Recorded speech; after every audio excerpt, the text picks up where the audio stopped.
नमस्कार students, reading capital academy में आपका स्वागत है। मित्रों, आज हम भारत के संविधान के ऐतिहासिक विकास क्रम का अध्ययन करेंगे। भारत के संविधान में ऐतिहासिक विकास क्रम में विभिन्न अधिनियम पारित किए गए थे जो भारत के संविधान के विकास की सीढ़ी बने थे। तो स्टूडेंट्स, पहला क्वेश्चन है, निम्नलिखित में से कौन सी व्यवस्था रेगुलेटरी एक्ट 1773 में नहीं थी? मित्रों, ब्रिटिश संसद ने सबसे पहले 1773 में रेगुलेटरी एक्ट पारित किया था। इसमें कौन सी व्यवस्था नहीं थी? तो मित्रों, ए में देखा जाए, बंगाल के गवर्नर जनरल की सहायता के लिए 4 सदस्यों वाली कार्यकारी परिषद का गठन किया गया था। मित्रों, रेगुलेटरी एक्ट में व्यवस्था थी कि बंगाल में जो गवर्नर होता था उसे गवर्नर जनरल पदनाम दिया गया था और उसकी सहायता के लिए 4 सदस्यों वाली कार्यकारी परिषद बनाई गई थी। दूसरा, 1774 में कलकत्ता में सुप्रीम कोर्ट की स्थापना की गई थी।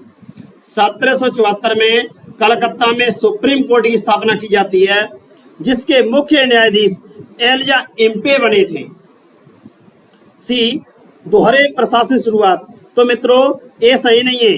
दोहरे प्रशासन की शुरुआत देखा जाए मित्रों, तो दोहरे प्रशासन की शुरुआत 1784 में होती है। इस समय क्या होता है?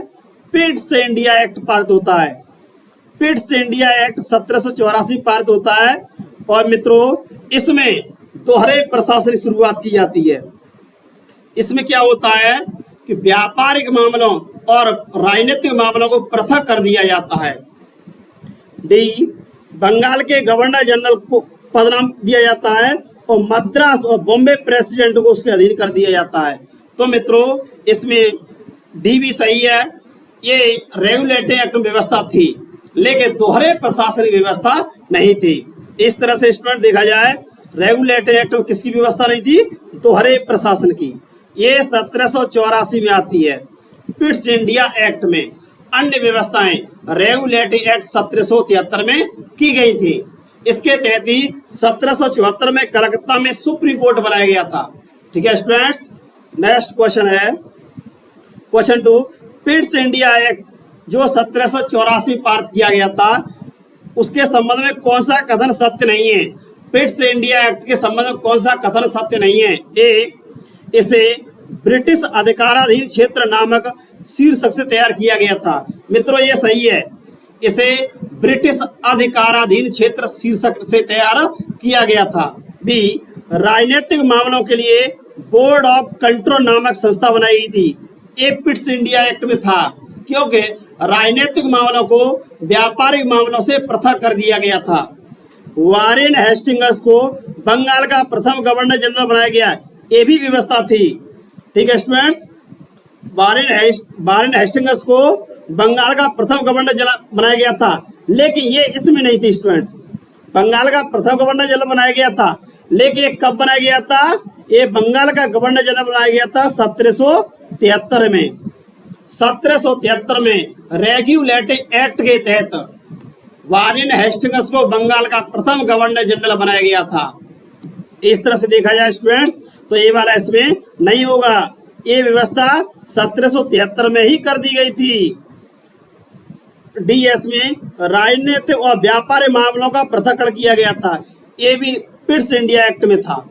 ठीक है स्टूडेंट्स, इस तरह से आपका सी सत्य नहीं है, क्योंकि वारेन हेस्टिंग्स 1773 रेगुलेटरी एक्ट के तहत ही गवर्नर जनरल बने थे। ठीक है स्टूडेंट्स, इसका सी सत्य नहीं है। Next question 3। 1813 के चार्टर अधिनियम में कौन सी विशेषता नहीं थी?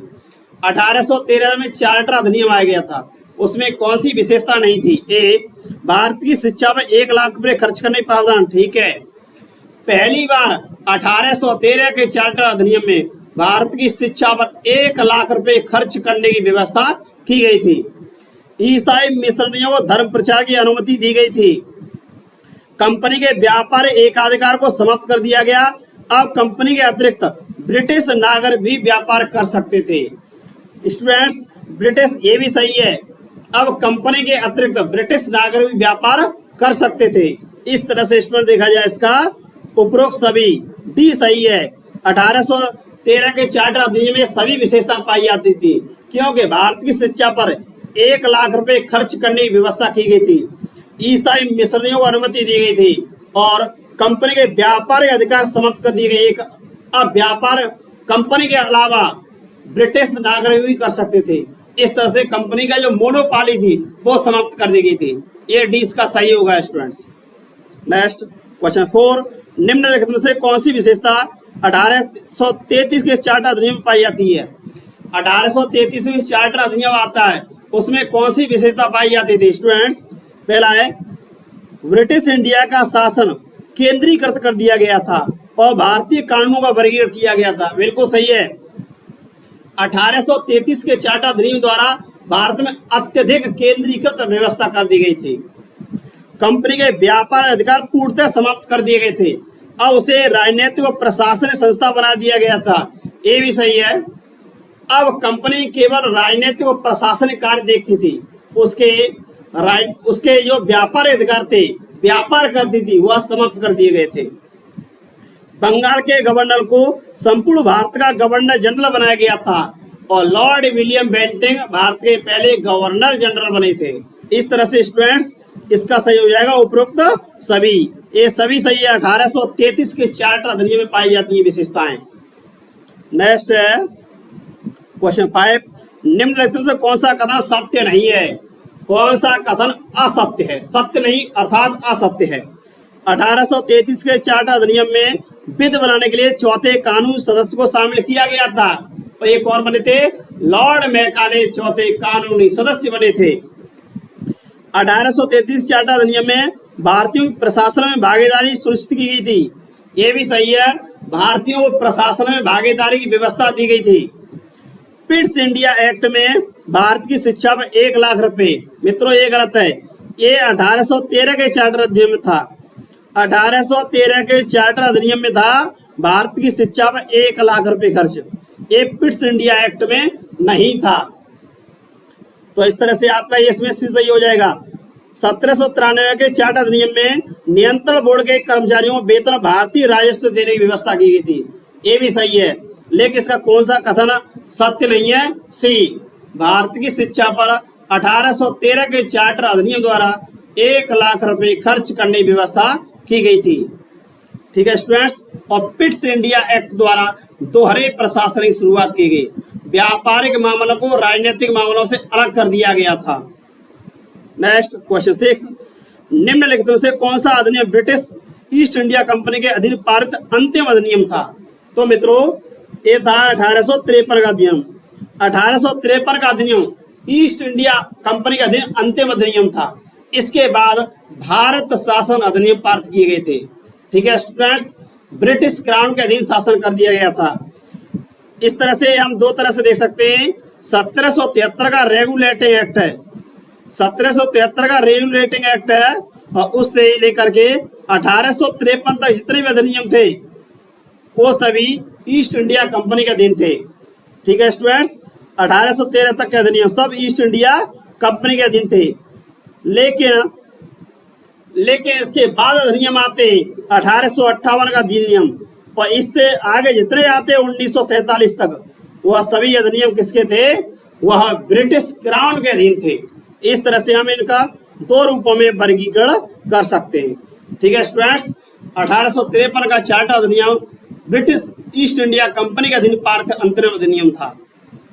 नेक्स्ट क्वेश्चन 7 है, निम्नलिखित से कौन सी विशेषता 1853 के चार्टर अधिनियम में पाई जाती है? कौन सी पाई जाती है? ए, महत्वपूर्ण पदों को प्रतियोगी परीक्षा से भरे जाने की व्यवस्था की गई थी। ये सही है। विधायी कार्यों के लिए केंद्रीय विधान परिषद की स्थापना की गई। इससे पहले कार्यपालिका ये कार्य करती थी, लेकिन पहली बार केंद्रीय विधान परिषद की स्थापना की गई थी और गवर्नर जनरल के विधायी कार्यों को प्रशासन कार्यों में विभाजित कर दिया गया था। इस तरह से मित्रों ये सभी विशेषताएं पाई जाती हैं 1853 के चार्टर अधिनियम में, क्योंकि विधायी कार्यों को प्रशासनिक कार्यों से अलग कर दिया गया था। नेक्स्ट क्वेश्चन 8 है, भारत शासन अधिनियम 1858 में कौन सी विशेषता नहीं पाई जाती? ए, भारत सचिव की सहायता के लिए 15 सदस्यों वाली भारत राज्य परिषद बनाई गई थी। ये स्टूडेंट्स ये पाई गई थी। भारत में मंत्री पद की व्यवस्था की गई थी।